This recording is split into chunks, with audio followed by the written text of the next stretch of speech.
Welcome to this tutorial. In this video, I am going to demonstrate on the various features and functionalities present under the Home section of the Project Planning Board in the Projects app. Once the user has navigated to the Projects application, he or she can click on any project that is available on the landing page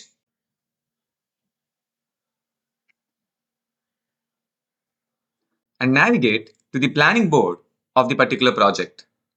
Here, all the items, ways, activities, and milestones for the particular project are listed. Here, the user can note that there are various options and features that are present that can be used in order to manipulate the particular planning board. Here, the delete option can be used in order to select the various milestones, activities, and items and delete the same. The collapse all option can be used to simply roll back to the particular project if all the items activities are in their expanded view, and the expand all does the opposite, that is opens the details of all the items, waves, milestones and activities that are present. The resource costing will be covered under the data section.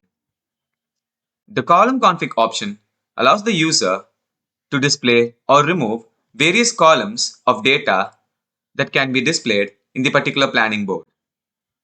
This can be useful for the project manager in order to showcase the data that is required about the project.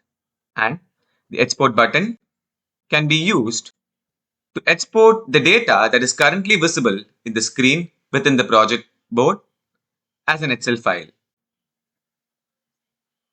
The save option can be used to save the current project planning board and provide a version name for it.